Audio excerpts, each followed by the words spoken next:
আসসালামু আলাইকুম। এখন দেখবেন সংবাদ শিরোনাম। তফসিলের জন্য আর মাত্র কয়েক ঘন্টার অপেক্ষা। প্রচারে এবার ব্যানার পোস্টারের জায়গা নিচ্ছে বিলবোর্ড। আওয়ামী লীগ আমলের মতো ভোট হবে না। জয়ী হতে চাইলে ভালোবাসা অর্জন করতে হবে জনগণের। দলের দেশ গড়ার পরিকল্পনা কর্মসূচিতে মির্জা ফখরুল। সহপাঠী হত্যার অভিযোগে তেজগাঁও কলেজের শিক্ষার্থীদের ফার্মগেটে সড়ক অবরোধ করে বিক্ষোভ। জড়িতদের অবিলম্বে গ্রেপ্তারের দাবি।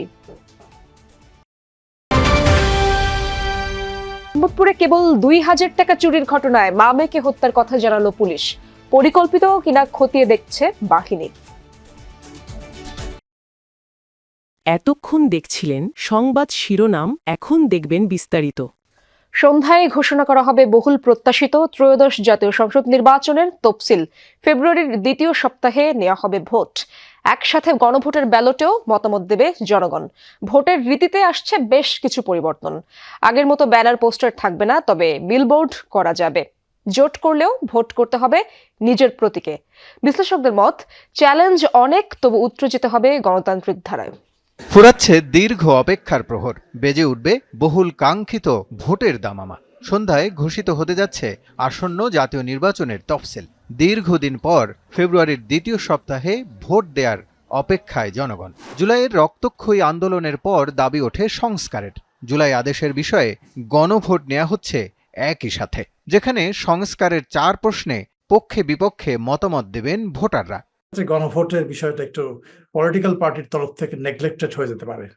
এই জন্যই আমি যেটা কয়েকবার বলেছি যে সরকার, নির্বাচন কমিশন এবং অন্য যারা এটার অংশীদার আছেন তাদেরকে ব্যাপক ভিত্তিক অ্যাওয়ারনেস প্রোগ্রাম করা। এবারে নির্বাচন হবে ভিন্ন আমেজে। পাল্টে যাচ্ছে ভোটের মাঠের চেনা দৃশ্যপট। প্রার্থীদের প্রচারণায় দেখা যাবে না যত্রতত্র ব্যানার ও পোস্টারের জঞ্জাল। নির্বাচনী আচরণবিধিতে কমিশন এবার টেনে ধরছে শক্ত লাগাম। সর্বোচ্চ 20টি বিলবোর্ডে প্রচার করতে পারবেন এক এক প্রার্থী। হাতে গোনা কয়েকটা দেশে পোস্টার আছে, বাট বেশিরভাগ দেশেই পোস্টার বিহীন নির্বাচন হয়।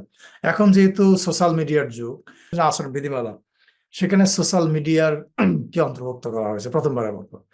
কিন্তু আগের থেকেই কিন্তু দলগুলো এটাকে ব্যবহার করত।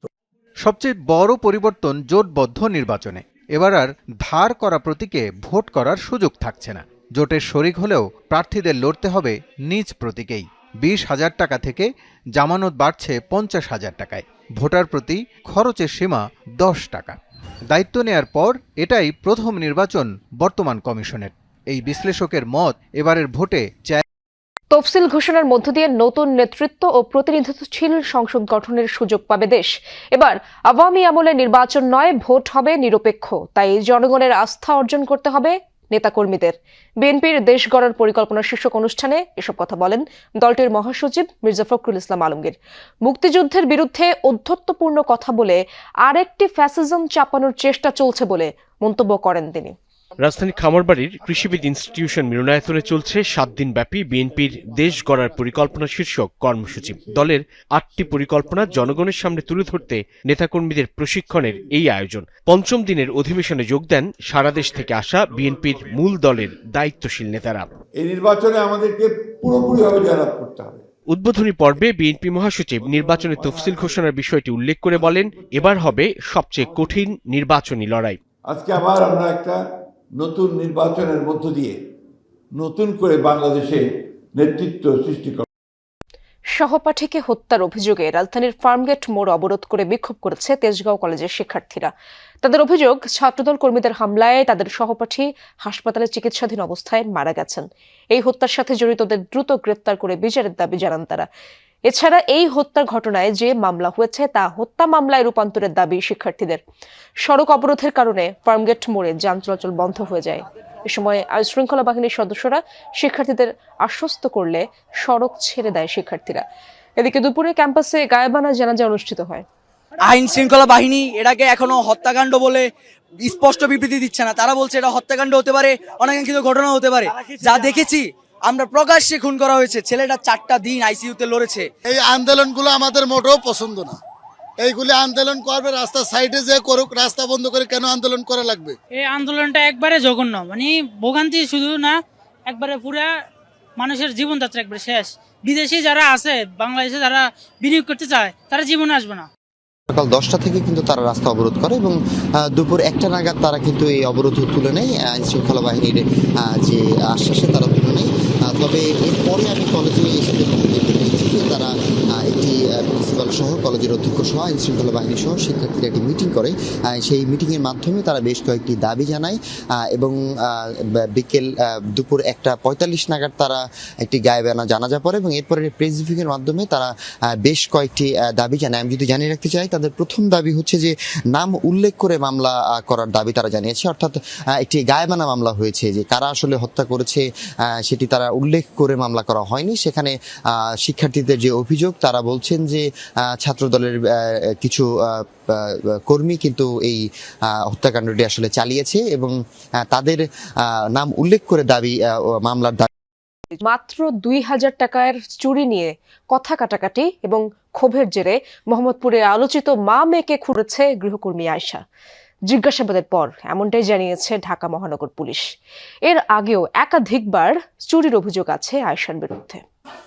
রাজধানীর মোহাম্মদপুরে নৃশংসভাবে মা ও মেয়েকে হত্যার ঘটনায় ঝালকাঠির নলছিটি থেকে গ্রেপ্তার করা হয়েছে গৃহকর্মী আয়েশা ও তার স্বামী রাব্বিকে। চলতি বছরের জুলাই মাসে 8,000 টাকা ও স্বর্ণের আংটি চুরির ঘটনায় আয়েশার নামে থানায় অভিযোগ করা হয়েছিল। সেই চুরির ঘটনায় পাওয়া একটি নাম্বারের সূত্র ধরে সাভার, বরিশাল ও সবশেষ ঝালকাঠিতে অভিযান চালিয়ে গ্রেপ্তার করা হয় আয়েশা ও তার স্বামীকে। তার গলায় যে পোড়া দাগ এবং জেনেভা ক্যাম্প এলাকায় থাকে আয়েশা নামের এক গৃহকর্মীর খোঁজ পাওয়া যায়। পুলিশ বলছে হত্যার আগের দিন আয়েশা ওই বাসা থেকে 2,000 টাকা চুরি করে। বিষয়টি নিয়ে বাকবিতণ্ডা হয় নিহত লায়লা আফরোজের সাথে। পরে তাকে পুলিশে দিতে চাইলে হত্যা সংঘটিত করে আয়েশা। চতুর্থ দিন কাজে আসার সময় আয়েশা বাসা থেকে একটি সুইচ গিয়ার চাকু নিয়ে আসে। ঘটনার দিন টাকা চুরি নিয়ে তাদের মধ্যে আবারও কথা কাটাকাটি হয় এবং ধস্তাধস্তির এক পর্যায়ে আয়েশা গৃহকর্ত্রী লাইলা আফরোজকে সুইচ গিয়ার দিয়ে এলোপাতাড়ি ছুরিকাঘাত করে। এ সময় তাদের মেয়ে নাফিসা তার মাকে বাঁচাতে এগিয়ে এলে তাকেও ছুরিকাঘাত করা হয়। খুনের পর ল্যাপটপ ও মূল্যবান সামগ্রী লুট করে স্কুল ড্রেস পরে পালিয়ে যায় আয়েশা। নিজের বোনের বাসা থেকেও 2 লাখ টাকা চুরির অভিযোগ আছে তার বিরুদ্ধে।